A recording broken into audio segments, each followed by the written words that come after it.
Bentornati a tutti su BMake Electronics, io sono Marco. Prima di iniziare il video volevo ringraziare gli iscritti, gli abbonati che con il loro supporto mi aiutano a mandare avanti questo canale. Grazie di cuore. Oggi andiamo a realizzare questo circuito, un piccolo inverter dove applicheremo 12 volt all'ingresso e all'uscita dovremmo ottenere all'incirca 220 volt. Utilizzeremo un UCT4047, due MOSFET IRF-Z44N e un trasformatore di recupero. Andiamo a vedere nel dettaglio come funziona il circuito e poi andiamo sul banco e cercheremo di realizzarlo, se riusciremo a fare un inverter dal 12 volt a 220 volt. Seguitemi nel video. Ho aperto il circuito in KiCad. Prima di vedere il circuito nel dettaglio, facciamoci una domanda: come facciamo a passare da una batteria a 12 volt a una tensione alternata di circa 220 volt? Il problema è che il trasformatore da solo non può funzionare con una tensione continua. Se collegassimo direttamente una batteria 12 volt al trasformatore, all'uscita non otterremo nulla. Per far funzionare il trasformatore ha bisogno di una corrente che cambia continuamente direzione, cioè di una corrente alternata. È qui che entra in gioco il 4047. Questo integrato genera due segnali che si alternano alla frequenza di circa 50 Hz. All'uscita Q e Q negato del 4047 abbiamo due segnali che arrivano al MOSFET. Quindi possiamo immaginare i MOSFET come due interruttori elettronici molto veloci.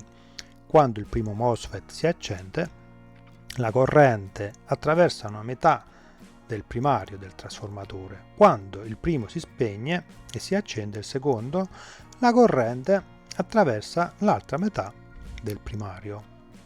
Quindi il trasformatore vede prima una corrente in una direzione e subito dopo una corrente in un'altra direzione. Anche se stiamo partendo da una semplice batteria da 12 volt, stiamo creando artificialmente una corrente alternata.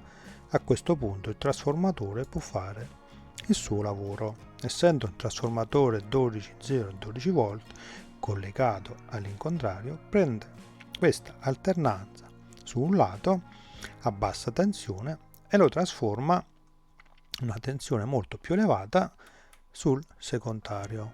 Dovremmo trovare all'incirca 220-200 volt. Incominciamo a montare la parte relativa al CT4047. In questa fase voglio verificare se genera una frequenza intorno ai 50 Hz. Ho messo il 4047 sulla breadboard, qua troviamo l'attacco di riferimento, quindi questo è il piedino 1, il 7 e quindi il 14. Il 7 va al negativo, il 14 al positivo. E diamo alimentazione, quindi il 14 mettiamo al positivo e il 7 al negativo. Nello schema vediamo che il pin 4, 5 e 6 vanno all'alimentazione positiva, quindi ho fatto il ponticello, prendiamo un cavetto e lo portiamo a più 12 volt. Sempre dallo schema i pin 8, 9 e 12 vanno all'alimentazione negativa, quindi il pin 8, 9, 11 e 12 mettiamo un altro cavetto e lo portiamo all'alimentazione negativa.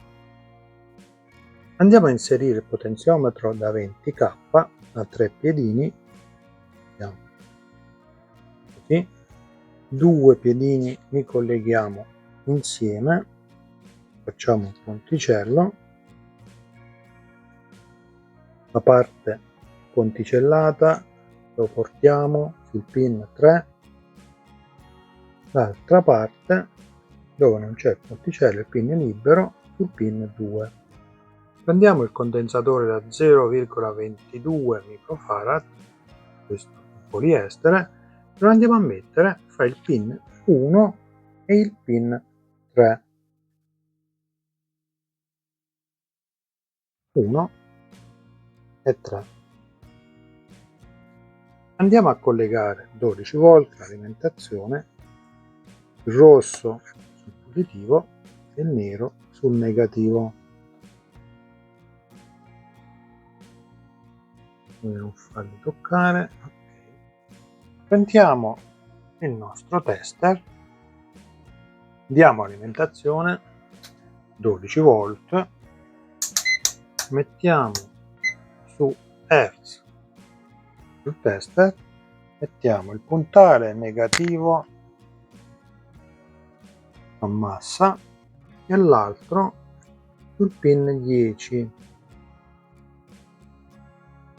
e andiamo a leggere la frequenza. Ecco qua, leggiamo 122. A noi serve 50 Hz, quindi con il potenziometro, guardate che non vedete, così si vede meglio, vado con giravite sul potenziometro, giro piano fino a portarlo a 50 Hz.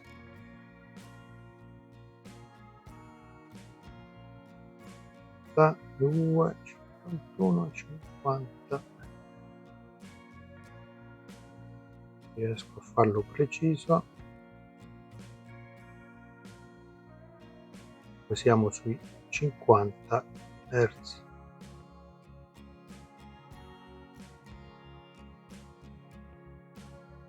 Ok, lasciamo così, 50 e 0,4. Quindi sul pin 10 e sul pin 11 dovremmo avere lo stesso, intorno 50 Hz. Perfetto, questa prima parte è conclusa. Andiamo a montare i MOSFET. Andiamo a inserire i due MOSFET IRF-Z44N, mettiamo così, uno qua e uno qua. Andiamo a inserire sul pin 10 e 11 due resistenze da 220 ohm. Qua non ci arriva, quindi useremo dei cavetti,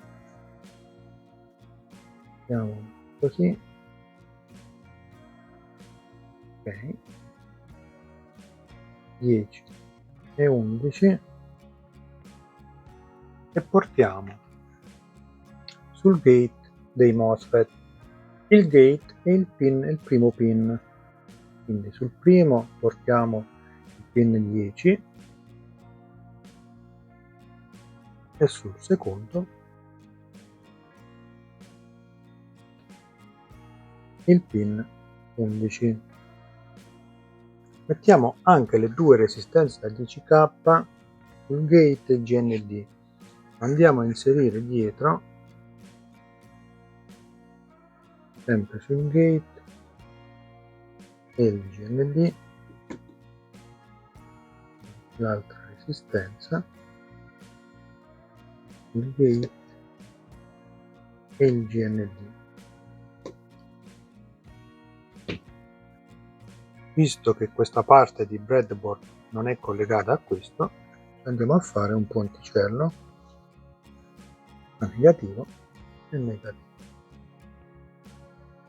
Ci rimane altro che collegare il source e il pin 3 al GND.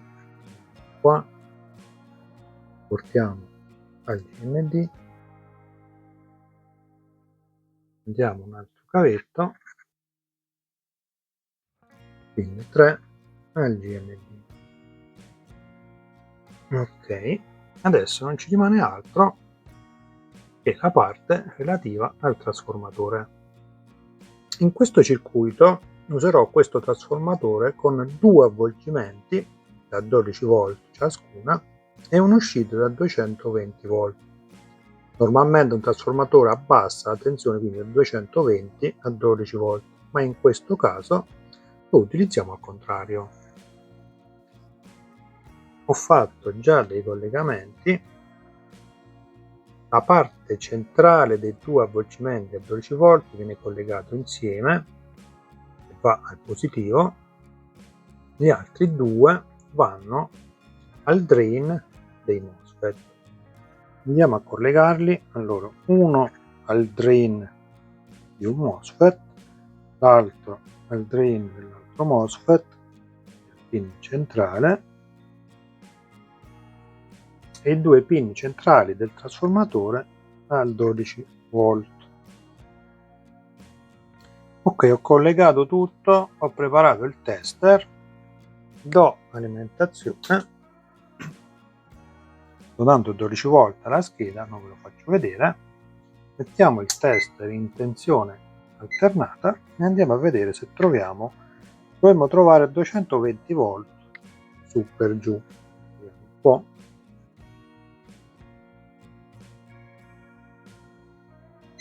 Sì, misura, troviamo 190 volt in alternata.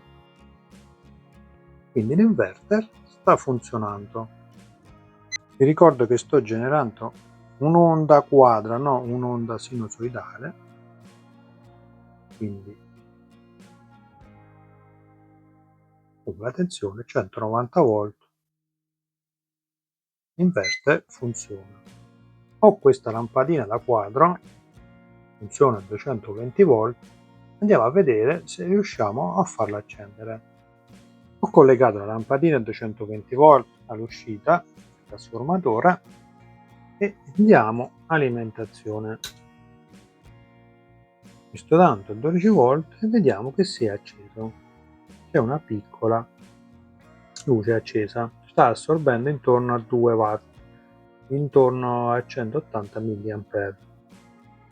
Non vi inquadro l'alimentatore, ma sta funzionando. Spengo, vediamo che la lampadina si spegne e accendiamo. Sì, funziona. Vi ricordo che sta lavorando con un carico leggero, quindi è ideale per questa prova didattica. Siamo giunti alla fine di questo progetto e abbiamo visto che con un semplice CD4047 e due MOSFET siamo riusciti a realizzare un inverter, cioè modificare una tensione di 12 volt e renderla una tensione alternata fino a un massimo di 190 volt. Abbiamo visto come generare i 50 Hz con il CD4047 e come pilotare i due MOSFET. E alla fine abbiamo collegato all'uscita del trasformatore dove abbiamo 190 volt una lampadina e effettivamente si accende. Vi ricordo che questo circuito, questo video è puramente didattico. Mi raccomando, massima attenzione se volete realizzare questo circuito perché lavoriamo con tensioni alternate alte. Ok, se il video vi è piaciuto lasciate un like, vi ricordo di iscrivervi al canale, se avete qualcosa da dire potete scrivere sotto nei commenti e ci vediamo alla prossima.